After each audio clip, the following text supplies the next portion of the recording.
오늘장을 미리 준비하고 계신 투자자분들께 모두 바치겠습니다. 오늘장에서 그 산업과 이슈를 가장 잘 반영해줄 네 종목 선별해보고요. 그 안에서도 원픽 종목 제시해드리는 오늘의 투자 두 분과 함께 할게요. DB금융투자 잠실지점 김병수 PB 그리고 훈훈한 주식 김지훈 대표 수고해 주시겠습니다. 어서 오세요. 김명수 PB님, 맥콜인프라 왜 이렇게 잘 가요? 어제도 상승하면서 다시 한번 신고가를 경신하는 모습을 보였는데 일단 뭐 계속해서 잘 갈 거라고 보시는 거죠, 맥콜인프라는? 결국에는 금리 인상 기조가 조금 완화되면서도 아마 더 좋은 효과가 있지 않을까라고 생각을 하고 있습니다. 네, 알겠습니다. 네 종목 그러면 한번 들어보도록 하겠습니다. 오늘장 주목해올 네 종목은 어떤 종목일까요? 네, 일단 하나솔루션 먼저 조금 말씀을 드려보겠습니다. 방금 말씀하신 것처럼 앞으로 금리 인상 기조가 많이 완화되고 있고 하나솔루션 같은 경우에는 워낙 본업, 태양광 쪽 원래 본업을 잘하고 있는 와중에 배터리 가성소다 이야기가 계속 나오고 있습니다. 양극재, 전구체에 들어가는 가성소다 사용량이 증가하고 있다는 이야기가 나오고 있고 특히 양극재, 우리 국내 양극재 업체들이 전구체 내재화를 확대할 수 있을 때 아마 가성소다 사용량이 증가하게 될 것이고 이 수혜가 하나솔루션일 것이다라는 리포트가 나오고 있어서 좀 살펴보실 필요가 있다. 특히 폐배터리 회수와 재활용 쪽에서도 관심이 필요하다라는 이야기가 나오고 있습니다.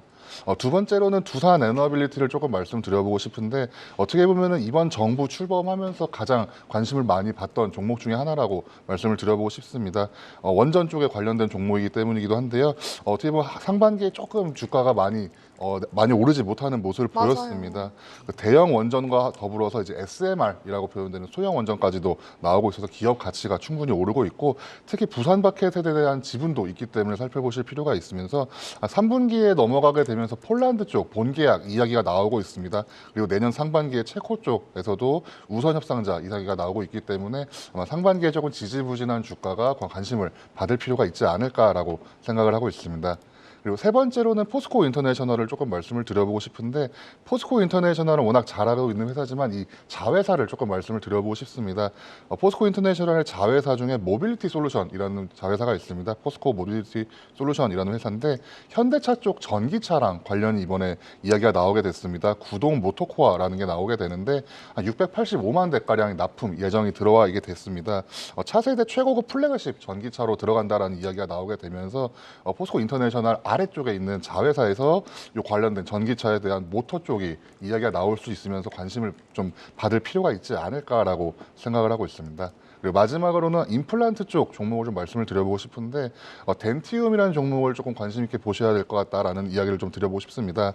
어떻게 보면은 사상 최대의 중국향 임플란트 수출 이야기가 나오고 있고 4월에 대중국 수출액이 굉장히 많이 증가하게 되었습니다. 그리고 이 중에서 덴티움 같은 경우에는 앞으로 이제 임플란트 쪽에서 어떻게 보면은 가장 최선호주 또는 수혜주가 되지 않을까라는 긍정적인 리포트도 나오고 있기 때문에 앞으로 임플란트 시장에서 좀 살펴보실 종목이지 않을까라고 좀 말씀을 좀 드려보고 싶습니다. 네, 이렇게 또 다양한 섹터에서 네 종목을 제시해 주셨는데 사실 질문은 원전주에 대해서 한번 드려보고 싶습니다. 두산 에너빌리티, 이번 정부가 시작을 하면서 사실 원전에 대한 기대감이 만연했거든요. 그런데 원전주를 보니까 썩 주가 흐름이 지금 조선주, 건설기계 다 가는데 그렇게 좀 탐탁치 않아요. 두산 에너빌리티 개별 기업만 좀 잘 갈 거라고 보십니까? 아니면 전반적으로 원전주의 훈풍이 불 거라고 보십니까? 원전주의 훈풍은 아마 정책적 지원이 충분히 나오게 되면서 기대를 하실 필요가 있을 것 같은데 두산 에너빌리티가 생각보다 많이 무거운 모습을 보이고 있습니다. 하지만 두산 에너빌리티가 만약에 다시 좀 관심을 받으면서 주가가 오를 수 있다면은 그 아래에 있는 관심 종목들도 충분히 오를 수가 있기 때문에 아마 SMR을 비롯해서 대형 원전 쪽 또는 정부 정책적인 지원 그리고 외국과의 수주 계약이 나온다면은 충분히 관심을 받을 만한 종목 중에 하나가 아닐까라고 말씀을 좀 드려보고 싶습니다. 네, 알겠습니다. 원전 수출 관련해서 리스크가 좀 어느 정도 잠잠해지고 또 추가적인 정부 정책이 나왔을 경우 두산 에너빌리티가 오른다면 다른 종목들도 충분히 순환매 관점으로 볼 수 있겠다라고 원전주에 대한 의견 제시해 주셨습니다. 이어서 김지훈 대표님의 네 종목 들어볼 텐데요. 항상 매일 좀 고민을 많이 해서 종목을 선별해 주시는 것 같은 우리 김지훈 대표님, 오늘은 어떤 종목 가지고 오셨어요? 네, 오늘도 좀 처음 가져오는 업종이 좀 몇 개 보이는데 첫 번째 현대그린푸드입니다. 그 런치플레이션이라는 용어가 생길 정도로 외식 물가가 계속 꾸준히 오르고 있거든요. 맞아요. 그래가지고 이제 그 구내 식당에서 먹거나 아니면 라면으로 끼니를 해결하거나 그래서 지금 라면 가격이 계속 오름에도 불구하고 라면 회사들 농심이나 지금 어제 이제 삼양식품도 소개해드렸는데 굉장히 지금 그 소위 말하는 런치플레이션 이게 심해져가지고 외식 물가가 벌써 한 달 동안 6.9%나 상승했습니다. 지난 5월달에. 근데 지금 현대 그린푸드가 역시나 이런 구내 식당 관련된 급식 주식이거든요. 근데 최근에 보면 현대차가 이제 미국의 조지아주 공장, 전기차 공장 준공하면 이 조지아주 이 전기차 공장에 대한 수혜를 오히려 이 현대 그린푸드가 받을 거라고 지금 보고 있습니다. 그래서 아마 신규 수요가 최초로 발생을 하고 최근에 뭐 UAE 원전이라든지 쿠웨이트 이 교각 건설 관련돼서 이 식수율이나 상대적으로 단가를 유지하면서 식수율을 유지하면서 이쪽으로 그 단체 급식에 대한 노하우를 얻었기 때문에 그거를 그대로 이제 미국 조지아 공장에 아마 적용할 것으로 보이고요. 해외 매출 관련돼서 중국은 부진했지만 빠르게 미국이랑 멕시코 쪽에서 이 해외 매출 부분을 벌크업 할 것으로 좀 보고 있습니다. 그래서 2분기가 특히나 조업일수가 증가하기 때문에 오히려 1분기보다는 2분기가 훨씬 실적이 좀 좋을 것으로 보고 있고요. 두 번째 종목은 DK락입니다. 뭐 피팅 밸브 관련된 업체로는 대표적인 거는 성강밴드나 태강이 있는데 이 DK락 같은 경우는 조금 더 반도체라든지 수소라든지 항공 조금 더 기술적인 진입 장벽이 높은 쪽에 개종용 피팅 밸브 전문 제조업체입니다. 상당히 뭐 아까 말씀드린 반도체, 수소, 항공 외에도 뭐 액화 천연가스, LNG나 그다음에 압축 천연가스, CNG 등 이 가스 쪽에도 굉장히 좀 특화된 기술 경쟁력을 갖고 있는 회사고요. 골고루 글로벌로 매출 지역이 아주 다변화되어 있다. 북미나 유럽, 중동에서 성장하고 있고요. 올해 같은 경우도 지금 매출단에서는 한 28%, 영업이익단에서 1분기에 2,800%, 그러니까 그만큼 굉장히 실적 턴어라운드 되고 있다고 보고 있거든요. 특히나 지금 반도체 설비 쪽의 피팅 공급에 대한 굉장히 큰 기대감을 좀 갖고 있다고 말씀드리겠습니다. 세 번째는 VTGMP입니다. 이 화장품 사업부 VT 코스메틱이 일본의 최대 큐텐하고 라쿠텐이라는 이커머스 업체에서 계속 지금 매출 1위를 슈퍼세일 행사에서 브랜드 매출 1위를 기록할 정도로 굉장히 견조한 실적을 보여주고 있습니다. 그래서 매년 지금 역대 판매 실적을 큐텐이나 라쿠텐에서 동시에 판매 실적을 갱신하고 있어서 VTGMP의 이 화장품 사업부도 실적 이 소위 말하는 턴어라운드 주식으로 좀 관심 있게 지켜봐야 될 것으로 보고 있습니다. 그리고 마지막 종목은 역시나 이제 이 피부 미용 의료기기를 관심 있게 보고 있는데요. 피부 미용 의료기기 쪽에 이 LNC 바이오라는 회사가 있습니다. 이 국내에서는 피부 이식제 1위 기업이고요. 뭐 퇴행성 관절염 치료제 메가카티도 있고 인체 조직 이식제 메가덤도 있는데 이 회사 관련돼서도 사실 인체 조직 이식제와 의료기기가 동반해서 매출과 이익이 50%씩 성장하고 있습니다. 특히 메가덤에 대한 기대감을 갖고 있는데요. 이 메가덤은 이 그 소위 말하는 유방 재건 관련돼서 중국에서 한 8천억 정도 시장이 형성돼 있는데 이 회사가 2024년대 중국 시장 매출 기준으로 캐파를 일단 1조 원대까지 확대를 해놨습니다. 그래서 2024년도부터 이 메가덤이 중국 내에서 본격적으로 수입 판매가 시작될 것으로 기대하고 있습니다. 네, 알겠습니다. 오늘도 정말 다양한 섹터군에서 종목을 선별해 오셨는데 현대 그린푸드에 대해서 또 한번 질문을 드려보고 싶어요. 지금 갖고 오신 모멘텀은 일단 현대 조지아의 공장이 미국 현지에 공장이 설립되면 그쪽으로 또 급식 관련해서 현대 그린푸드가 수혜를 받을 수 있다라는 논리에서 좀 가지고 오신 것 같은데 사실 현대 그린푸드가 1분기 실적도 좋았거든요. 그런데 이 조지아 쪽에 실적이 찍히는 거는 언제쯤으로 우리가 좀 기대를 해볼 수 있을까요? 지금 좀 빠르게 예상하는 거는 원래 그 공장이 실제 가동되는 거는 내년부터라고 하더라도 가서 이제 미리 세팅을 해서 아마 하는 거는 올해 하반기 정도로 예상을 하고 있습니다. 네, 알겠습니다. 또 조지아 쪽에 우리 자동차 부품 쪽만 있는 게 아니라 급식 관련해서도 모멘텀을 받아갈 수 있는 종목 현대 그린푸드 가지고 오셨으니까요. 한번 주가 추이 기대해 보도록 하겠습니다. 잠시 후 원픽 종목 제시해 드릴 거고요. 김명수 PB님 차례로 넘어가 보도록 하겠습니다. 오늘 네 종목 다양한 섹터군에서 가지고 오셨는데 그래도 이 종목은 꼭 보자. 어떤 종목 제시해 주시겠어요? 네, 덴티움이라는 종목을 조금 말씀을 드려보고 싶습니다. 임플란트 쪽 시장이 굉장히 많이 커지고 있고 특히 중국향 임플란트 쪽 관심이 좀 필요하지 않을까라고 생각을 하고 있습니다. 좀 자세히 설명을 드린다면 중국 정부가 이제 임플란트를 중앙 집중식 구매, 이제 VBP라고 표현하고 있는데 중앙 집중식 구매 정책이 시행하고 있습니다. 이렇게 되면은 좀 가격을 낮춤으로써 이제 시장에 대해서 좀 개입을 하고 있다라는 이야기가 나오고 있는데 중국 매출 비중이 약 60% 정도가 나오게 됩니다. 덴티움 같은 경우에는 그래서 VBP 정책에 대해서 좀 임플란트 관심이 필요하다면 덴티움이 수혜가 좀 크지 않을까라는 이야기가 나오고 있고, 특히 관세청 수출 데이터를 좀 살펴본 리포트가 함께 나오게 됐는데 4월에 임플란트 대중국 수출액이 대략 한 430억 정도로 나오게 되었습니다.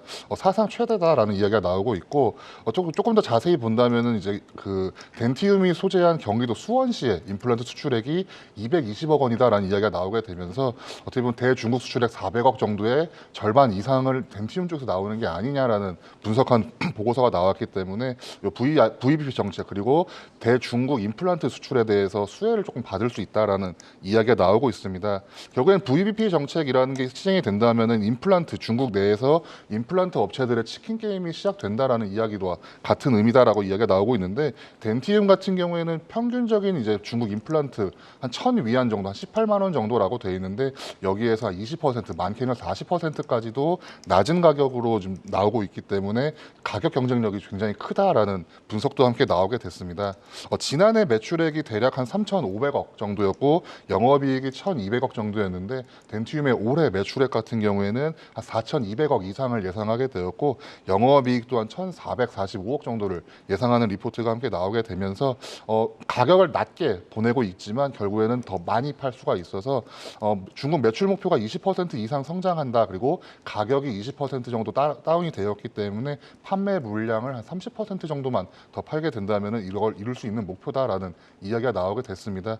결국에는 임플란트 시장이 좀 더 강화되고 있고 여기에서 덴티움이 어떻게 보면 가장 수혜를 받을 수 있는 종목 중에 하나가 아닐까라고 이야기가 나오고 있고, 지금 한 17만 6천 원 정도의 가격대가 지금 형성이 되고 있습니다. 오르락 내리락하면서 결국에 우상향을 그리는 차트를 보여주고 있는데 1차적으로 한 20만 원 선을 1차 목표가로 보시면서 2분기, 3분기 실적을 살펴보시면 좋을 것 같고, 매수 관점에서는 분할로 접근하시는 게 좋을 것 같습니다. 왜냐하면 주가가 한 방에 오른다기보다는 살짝 아래쪽에 조정이 한 번씩 나오는 모습을 보이고 있기 때문에 21선을 따라가는 모습을 보이면서 대략 한 16만 2천 원 선까지를 넉넉하게 잡아두시고 분할 매수로 접근하셔서 1차적으로 한 20만 원 선을 목표가로 보시면서 투자 이어나가신다면 아마 올해 하반기로 넘어갈 때 덴티움 정도 주가가 괜찮지 않을까라고 예상을 하고 있습니다. 네, 알겠습니다. 지금 1위 업체 오스템 임플란트의 퇴장으로 이제 덴탈량 패시브 자금이 어떻게 뿌려지느냐 여부에 시장에 관심이 쏠려 있는 가운데 덴티움이 사실 그동안도 많이 올라왔거든요. 그런데 추가적인 상승 여력이 지금 시점에서도 충분하다. 피해 하락을 말씀해 주셨어요. 평균 단가의 하락이 있을 것 같은데 어느 정도의 평균 단가 하락이 예상되고 있는 건가요, 지금? 단가 하락이라보다는 결국에 치킨 게임이 나오게 되면서 덴티움이 가격 경쟁력이 생겼다라고 네. 표현을 하고 있는데 한 대략 20% 정도의 가격 하락은 예상하고 있고, 이것을 메우기 위해서는 매출량을 한 30% 늘린다라는 이야기가 함께 나오고 있습니다. 네, 알겠습니다. 이 부분 또 숙지하시면서 덴티움에 대한 투자 전략 챙겨가시면 좋을 것 같고요. 자, 이어서 김지훈 대표님의 원픽 종목도 한번 들어보도록 하겠습니다. 어제는 또 우리 김지훈 대표님이 삼양식품 제시를 해주셨거든요. 오늘은 어디서 고민해 오셨어요? 네, 이 큰 틀에서 보면은 대리님하고 같은 의미인데 이 헬스케어 의료기기가 소리 소문 없이 신고가거든요. 맞아요. 신고가가 가격적으로 부담되는 건 맞는데 또 바꿔서 말하면 수급이 깨끗해진다는 의미거든요. 그래서 상당히 신고가 영역에 있는 그 업종은 굉장히 관심 있게 보셔야 되고요. 저는 LNC 바이오를 가져왔는데 이 국내 퇴행성 관절염 환자 수가 한 400만 명 정도거든요.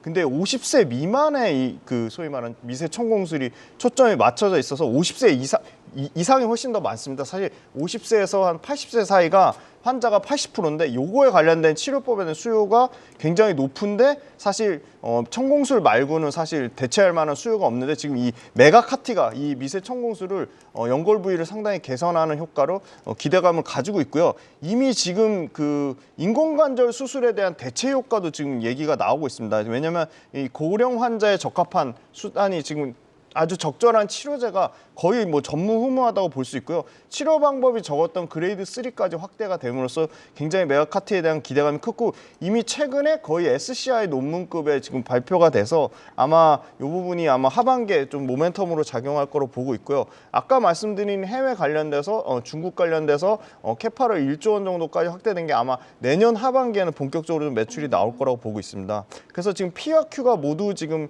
성장하는 구간이라고 보고 있고요.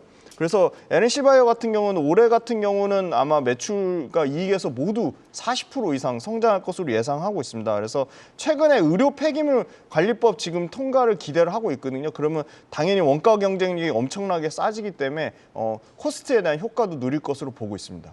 네, 알겠습니다. 오늘 또 두 분의 관점이 비슷한 종목을 또 가지고 오셨어요. 우리 김지훈 대표님은 LNC바이오 가지고 오셨는데 구체적인 가격 전략 좀 제시해 주시죠. 네, 이것도 지금 가격적으로는 굉장히 부담스러운 그 가격대이기 때문에 충분히 뭐 주가라는 건 언제든지 조정이 나올 수 있기 때문에 저는 한 10% 정도 조정이 나와야지 좀 매수가 가능하다고 보고 있습니다. 그리고 목표가는 좀 단계적으로 한 20% 정도 선이 한 43,500원을 잡고 있습니다. 네, 지금 당장 들어가기보다는 10% 정도 조정이 나왔을 때 들어가 보자. LNC바이오에 대해서 또 긍정적인 전략 제시해 주셨고요. 오늘 또 김병수 PB님의 전략을 공략주는 덴티움이었으니까요. 두 종목 한번 오늘 개장과 동시에 주가 추이 지켜보도록 하겠습니다. 지금까지 잠실지점, DB금융투자 잠실지점 김병수 PB 그리고 훈훈한 주식 김지훈 대표였습니다. 오늘 말씀 고맙습니다.